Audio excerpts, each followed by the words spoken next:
শুভ সকাল বন্ধুরা। আজকের ভিডিওটা আমি শুরু করছি সকাল সকাল এক কাপ চা দিয়ে। চলো তাহলে আজকে এখান থেকে ভিডিওটা শুরু করছি। নমস্কার বন্ধুরা, তোমাদের সবাইকে দয়াবতী দিয়া বাংলা চ্যানেলে অনেক অনেক স্বাগত। তো তোমরা সবাই কেমন আছো? আশা করছি সবাই ভালো আছো এবং সুস্থ আছো। তো আজকের ভিডিওটি আমি এখান থেকে শুরু করছি। চলো তাহলে শুরু করা যাক। তো সকালে আমার চা খাওয়া হয়ে গেছে, এখন বিছানা উঠাবো। দেখো এখনও গোছানোই হয়নি, কোনো কাজ হয়নি। চলো তাহলে তোমাদের সাথে গল্প করা যাক এবং সব কাজগুলো আমি করে নিই। তো প্রথমেই আমি বিছানাটা গুছিয়ে নেব। আর সকালের সব কাজ আমার হয়ে গেছে, স্নান হয়ে গেছে। এখন শুধুমাত্র ঘরটা গোছানো বাকি, আর ঘরে কিছু কিছু কাজ রয়েছে, ওটাই আর কি। প্রত্যেক দিন কিন্তু এই একই রকমের কাজ থাকে। তো ভাবলাম আজকে একটু তাড়াতাড়ি কাজগুলো শেষ করব। এখন কটা বাজে বলো তো? এই ধরো 10টা, কিন্তু এখনও পর্যন্ত আমি সোয়েটার পরেই রয়েছি। কারণ আমার ঘরটায় না অনেক ঠান্ডা, কি বলবো, মনে হচ্ছে এই জন্য ঘরের মধ্যে বরফ পড়া শুরু করছে, এতটাই ঠান্ডা। তাই ভাবলাম এখন সোয়েটারটা থাক, পরে সোয়েটারটা পাল্টানো যাবে। আর রোদটাও এখনও উঠছে, কিন্তু তেমন একটা রোদ নেই, তাই জামা কাপড় আজকে আর ধুয়ে দিব না।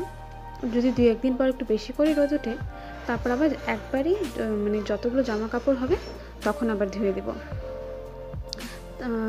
বিছানাটা গোছাবো, কিন্তু তার আগে খাটের মধ্যে অনেক ধুলো পড়ে রয়েছে কয়েকদিন হলো। যদি 2-1 দিন ধ্যান না দিই তাহলে কি হয় বলো তো, পুরো বিছানা না ধুলা ধুলা হয়ে যায়। 2-1 দিন দেখা হয়নি দেখে এরকম হয়ে গেছে। তাই ভাবলাম আজকে সকাল থেকে সব কাজ শুরু করব, আর একদম পরিষ্কার পরিচ্ছন্নভাবে করব, যাতে দেখতে ভালো লাগে। আর বিছানার চাদর যদি টান টান করে পাতা না হয় তাহলে দেখতে কিন্তু ভালো লাগে না। আর যদি একটা চাদরের উপর যদি আরেকটা পাতা যায় তাহলে কিন্তু বেশি ভালো হয়। বিছানাটা আমার প্রায় গোছানো হয়েই গেল, তারপর আমি বাকি কাজগুলো শুরু করব। প্রত্যেক দিন যদি এনার্জিভাবে কাজ শুরু করি না, সকাল থেকে যদি শুরু না করা যায় তাহলে কাজগুলো থেকে যায়। আর যদি সকাল থেকে একদম এনার্জি সহকারে সব কাজ শুরু করি তাহলে দেখবে সব কাজ একদম তাড়াতাড়ি করে শেষ করা যায়। আর যদি মনটা ভালো থাকে তাহলে কিন্তু কাজ করতে আরও ভালো লাগে। আর যদি ভালো না লাগে তাহলে কিন্তু একদমই কাজ করতে ভালো লাগে না। তাই প্রথমে নিজেকে খুশি করা উচিত। তাহলে নিজে যদি ভালো থাকি তাহলে কিন্তু সব কাজ একদম সুন্দরভাবে হাসি খুশিভাবে তাড়াতাড়ি করে শেষ করা যায়। তো 2-3 দিন আগে না আমি বুট জুতোটা ধুয়ে দিয়েছিলাম, কিন্তু আমাদের এখানে 2-3 দিন ধরে একদমই রোদ নেই। আর রোদ না থাকলে তো এই জামা কাপড় বা সোয়েটার এগুলো কোনো কিছু শুকাবে না। তো আজকে দেখলাম একটু রোদ উঠেছে, তাই ভাবলাম রোদ ওঠার সাথে সাথেই সব জামা কাপড় আমি দিয়ে দিচ্ছি রোদে। নাহলে আবার কবে না কবে রোদ আসবে সেটা তো আর বলা যায় না, 2-1 দিন ঠান্ডা থাকতেই পারে। তো জামা কাপড়গুলো ধুয়ে আসার পর আমি চলে আসলাম ঘরের ড্রেসিং টেবিলটার মধ্যেও বাইরে উঠোন কাঁচা থাকার কারণে এতটাই ধুলো হয় কি বলবো। তাই ভাবলাম ড্রেসিং টেবিলটাও একটু পরিষ্কার করে নিই।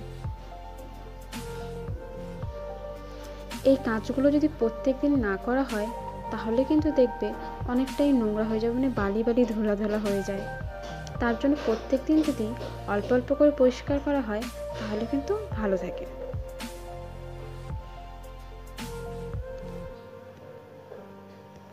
প্রত্যেকটা কাজ যদি সুন্দরভাবে করা যায় তাহলে কিন্তু অল্প জিনিস বা অল্প জায়গাতেও দেখতে কিন্তু ভালো লাগে। আমি কিন্তু ড্রেসিং টেবিলটার উপরে অনেক জিনিসই রেখেছি, কারণ এমনি আমার কাছে রাখার জায়গা নেই। তাই ভাবলাম একটা জায়গায় একদম সুন্দরভাবে গুছিয়ে রাখলে দেখতে কিন্তু ভালোই লাগে। এখানেও নিচে আমি অনেকগুলো জিনিস রেখেছি, তো এগুলো আমি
জামা কাপড় গোছানো রিসেন্টলি সব কাজ হয়ে গেছে, ঘরটা ঝাড় দিয়ে দিয়েছি।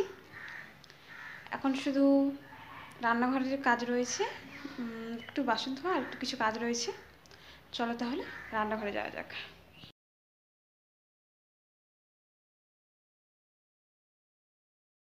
এখন আমি চলে এলাম রান্নাঘরে। রান্নাঘরে কিছু কাজ রয়েছে, সেগুলো তাড়াতাড়ি করে শেষ করে নিয়ে একটু রোদ্রে বসবো, কারণ ঠান্ডা লাগছে ভালোই। আর আজকে সকালে আমি রান্না করেছিলাম ডাল আর আলু মাখা। তো সকালের ভিডিওটা, মানে সকালের যে রান্না করি সেটা তোমাদের সাথে আর শেয়ার করা হয় না, কারণ সকালে রান্না করা তো প্রত্যেকের, মানে তাড়াতাড়ি রান্না করতে হয়। তখন যদি ভিডিও করতে যাই অনেকটাই দেরি হয়ে যাবে।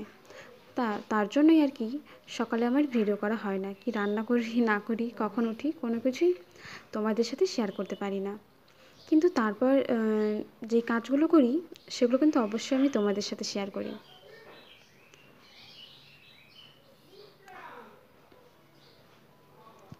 এখন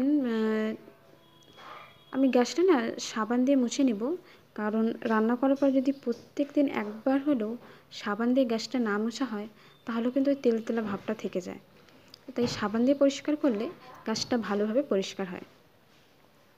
আর গ্যাসটা পরিষ্কার হয়ে গেলে তারপর আমি আর তেমন কোনো কাজ নেই। আর কিছু রয়েছে, যেমন সকালে খাওয়া দাওয়া করেছিলাম, তো কিছুটা বাসন রয়েছে, ওগুলো একটু পরিষ্কার করে নেব আর গ্যাসটাই মুছে নেব, ব্যাস।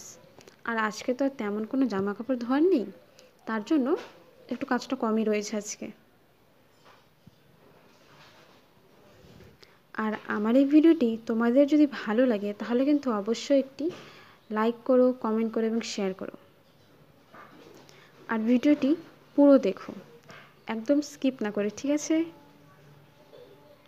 তো দেখতেই পাচ্ছ আমার রান্নাঘর কিন্তু পরিষ্কার হয়ে গেছে, মানে গ্যাসটা মোছা হয়ে গেছে।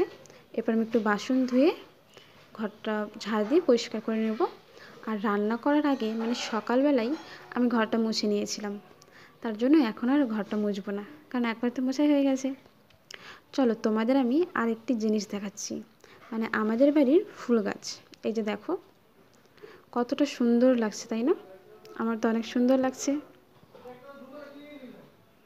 রোদ্রে, আর দেখতে আরও বেশি সুন্দর লাগছে। আজকের ব্লগ ভিডিওটি আমি এখানেই শেষ করছি। যদি তোমাদের ভিডিওটা ভালো লাগে তাহলে অবশ্যই একটি লাইক করো, কমেন্ট করো এবং শেয়ার করো। আর আমার চ্যানেলটিকে সাবস্ক্রাইব করে দিও, এরকম নতুন নতুন ভিডিও যাতে তোমাদের কাছে প্রথমে পৌঁছে যায় তার জন্য। চলো তাহলে, ভালো থেকো, সুস্থ থেকো। নেক্সট ভিডিওতে আমাদের আবার দেখা হবে।